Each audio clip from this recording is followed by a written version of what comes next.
Hey everyone, how's it going? Welcome back to another Walking Dead The Ones Who Live video. So in this video here, I want to break down the opening credits to The Ones Who Live. I want to talk about all the Easter eggs here, and yeah, then after this, we'll start to break down episode 1 a lot more, because there was so much information in this episode. There's a lot to break down here, so if you haven't seen it yet, I already did a video on the Easter egg that I think hints at Morgan's return, and then now I'm doing the opening credits. There was a lot of stuff that they got into in episode 1, so it's gonna be a couple of days of us just like breaking all this down from this episode before we get to focus a lot on episode 2. So make sure to be a subscriber if you do want to get all my Walking Dead content like this. So now let's actually break down the opening credits here of this thing. So first of all, I guess I will say I really like the style of the intro a lot. It's very similar to Dead City and Daryl Dixon.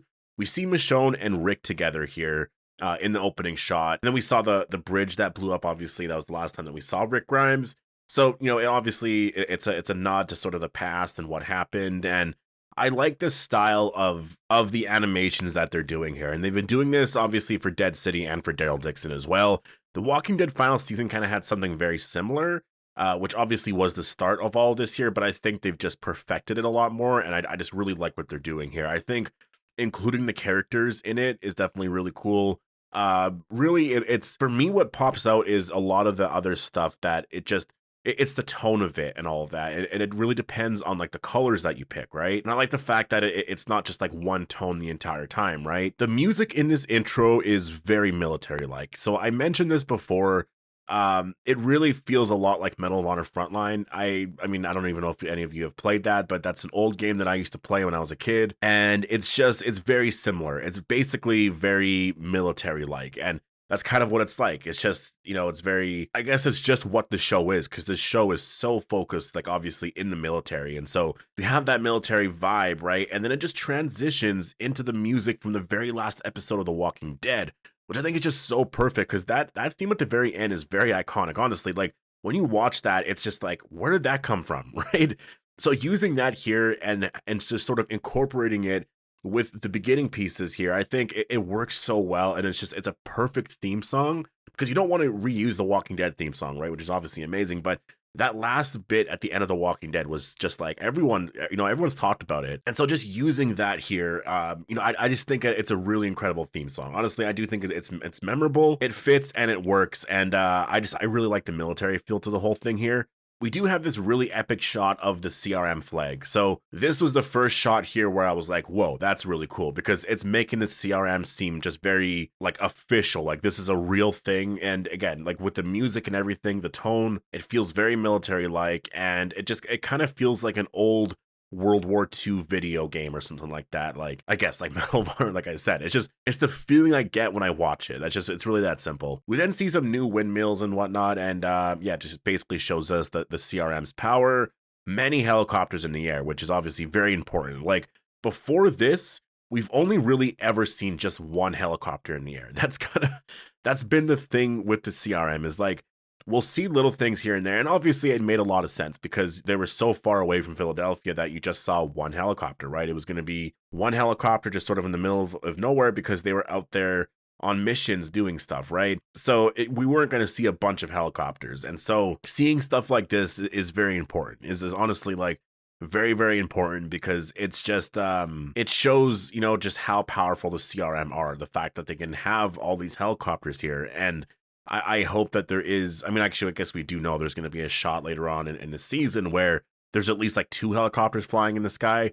I think at that point, they're probably searching for Rick. That's kind of what I'm assuming. We do see the ring here of all 3 communities. So actually, it shows Portland, Omaha, and that's obviously 2 of the 3 rings, or 2 of the 3 cities.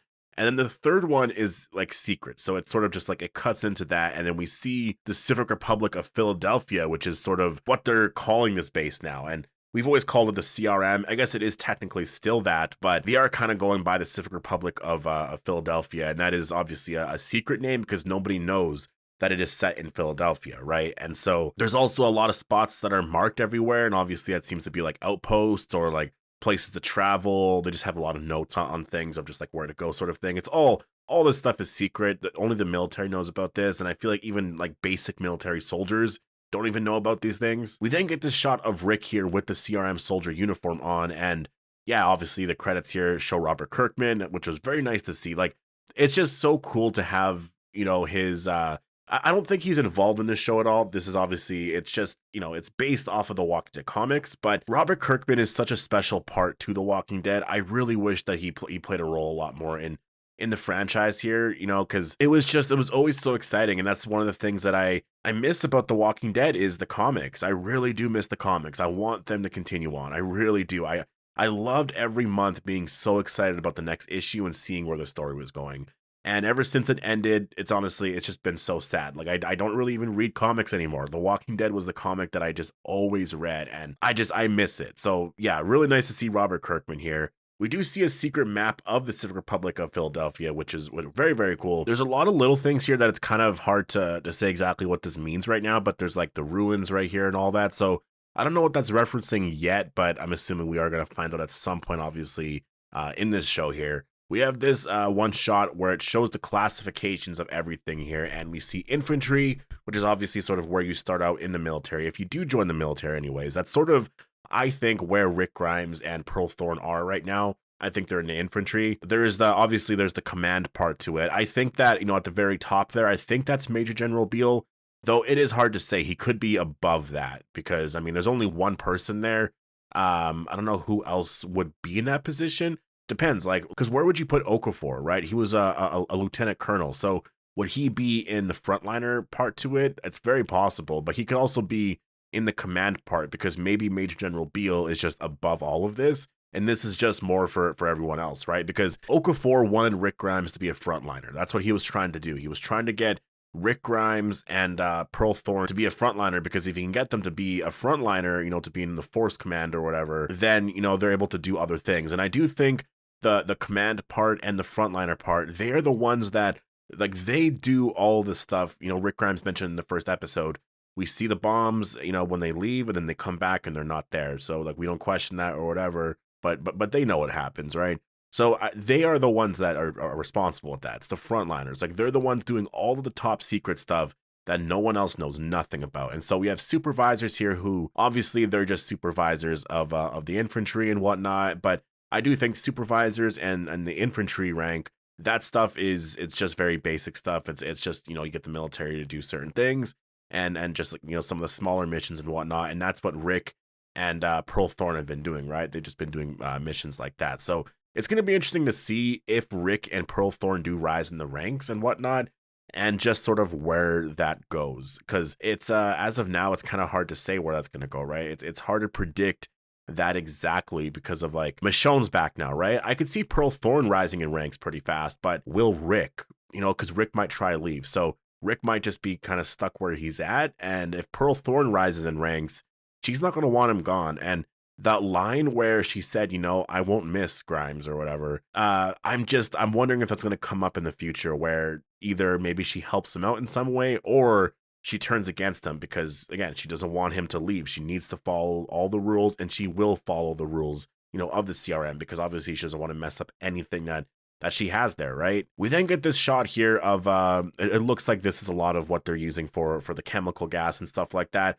There's two different colors here. So I know that that's sort of been something that's been up for debate in terms of the colors used. Because in the World Beyond, there was different colors. I think there was yellow, but there might have been green gas as well. So there might be a difference in terms of what they're doing there. And then obviously in The Ones Who Live, I think in episode 2 here coming up, we're going to see Michonne. Her and her group get attacked by the CRM, and they seem to use yellow gas. And there's a lot of questions I have about that, like what they're doing with all of that. And all the cure stuff, like they were trying to look for a cure. They're more trying to use it as a weapon. But I do think the cure stuff is a part to it. Like, they are... If they could find that, obviously, like, they want all the power they can get, right? So that is an aspect to it that is very, very exciting. And so we'll see if they get into it here. I don't know if it's going to be a season 1 thing, but it's possible that Michonne's going to start asking questions because she was actually attacked by the yellow gas, right? So I think that makes a lot of sense. And then we have a bunch of random shots here. There's a shot of the green bottle, which, by the way, this mystery is completely done. I thought Morgan was going to find that green bottle. Turns out, no, not at all. Okafor found it right away. So that was basically just done right away in this episode. They wrapped up that storyline super fast, which I'm thankful for, because I like when these things are wrapped up. Like, it's always frustrating to get these things that are introduced and they're kind of intriguing, and then it just goes nowhere. So to get this sort of all done. Like, it's just, you know, because Morgan could just find Rick. Like, Morgan can just, like, he'll find another way to find Rick, right? He doesn't have to find the green bottle. But if they didn't, you know, acknowledge that, then we would have that question, you know, like, what about that? And then what if it's been years? It's sort of like the triple P card, right? Which we are going to be getting answers to. Apparently, that might actually even come this season. There might be some stuff here. So, yeah, we'll have to wait and see where that goes here. But, yeah, a lot of shots of, actually, there's this shot right here that I found very interesting. So, it really looks like nothing at first, but then you see what I believe is a surgeon here. Again, the shot's very just like blurry and it's whatever, but you see a surgeon here. So I wonder if this is a reference to when Rick first arrived at the CRM and the surgeons were obviously working on him, trying to like obviously fix him and all that because he was really, really wounded. So I wonder if that's a reference to that. Like this is just sort of Rick waking up. He's sort of just out of it, you know, he just made it to the CRM. And then we get a lot of cool shots here of, again, there's this right here of the CRM soldier helmet, which just looks really absolutely incredible. Then we have this right here, which I find really, really incredible here. So we have this newspaper article here by the Civic Republic Tribune. So this is actually a newspaper. I believe we have actually seen this before. So this is a reference, I believe, to World Beyond.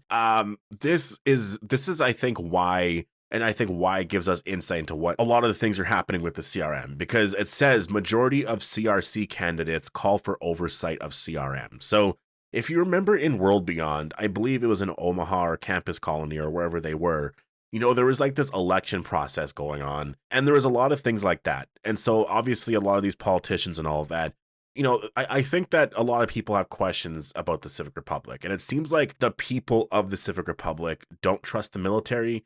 And they want to know more about what's going on. They want people to just kind of, you know, because they've been doing a lot of bad things and a lot of crazy things have been happening. And so something like, you know, with what happened to Omaha happens, you're going to have a lot of people being like, hey, what's going on, right? So I think that's where we're starting to see some of this here. Majority of CRC candidates, so Civic Republic city candidates or whatever, call for oversight of CRM. I'm not sure what CRC means, but I'm assuming Civic Republic something. But yeah, majority of those candidates call for oversight of CRM. And this could be obviously from Omaha, and obviously that's probably why the Civic Republic or Major General Beale focused on destroying that city, right? Because if you look on the left, it says soldiers or something, protest free or whatever at something debate at CRU. So Civic Republic University, which is just insane. The fact that they have a university, they have a whole school system and everything, like what? But they were doing protests and stuff like that, right? And I'm pretty sure during the broadcast in the premiere, they were mentioning that there was a lot of protests and people would gather in this one building or whatever. So maybe that was the university. And that was, you know, the place that collapsed and all that. And there was like detonations that went off. And so it looks like this was very obviously coordinated. And this is all Major General Beale. You know, he's a lot more evil than he sort of seems. Like, in the first episode, he seemed so nice and whatever. He's just talking with Rick Grimes, asking about Okafor and whatever. He seemed fine, but he is a lot more, you know, there's a lot more to him. There definitely is a lot more to him. But yeah, we'll talk about that in another video. We do get this last shot here of the ones who live, and we see Rick Grimes at the very end. There's no Michonne here, which I find kind of curious. So I wonder if in the next episode we'll see Michonne. I'm sure at some point she is going to show up. Maybe they just don't want to put her here because it would ruin the reunion or something like that. I'm not entirely sure, but I'm sure Michonne is going to show up here. So yeah, I really like the opening credits. I think it works really well. Again, it kind of sets up the show overall, sets up the tone perfectly. And yeah, I'm just excited for this. So post all your thoughts down below. Hope you guys all enjoyed the video, and I'll see you guys in the next one.